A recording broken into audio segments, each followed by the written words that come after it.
ਅੱਬਾ ਐਤਕੀ ਯਾਰ ਕਣਕ ਨਹੀਂ ਬੀਜਣੀ, ਬੀਬੀਆਂ ਬੀਜਣੀਆਂ ਨੇ। ਕਣਕ ਦੀ ਲੋੜ ਕੋਈ ਨਹੀਂ ਤੇ ਪੂਰੀ ਬੀਬੀ ਨਹੀਂ ਉਗਾਣੀ, ਬਸ ਢਿੱਡ ਤੋਂ ਥੱਲੇ ਦੀ ਫਸਲ ਹੋਵੇ ਤੇ ਇਹਨਾਂ ਨੂੰ ਵੰਡ ਦਈਏ। ਮੌਲਵੀਆਂ ਨੂੰ ਦੋ ਦੇਵਾਂਗੇ ਕਿ ਬੱਚਿਆਂ ਦੇ ਜਿਸਮਾਂ ਚੋਂ ਰਿਸਦਾ ਖੂਨ ਮਸੀਤ ਦੀ ਮਿੱਟੀ ਨੂੰ ਪਲੀਤ ਕਰਦਾ ਹੈ।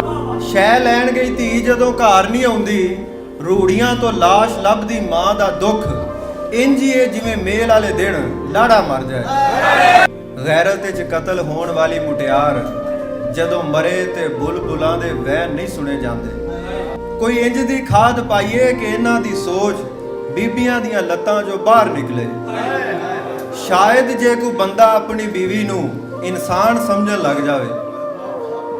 ਕਣਕ ਤੇ ਆਦਮ ਅਜ਼ਲ ਦਾ ਰਿਸ਼ਤਾ ਹੈ, ਜੇ ਦਿਨ ਉਹ ਨਹੀਂ ਰਹੇ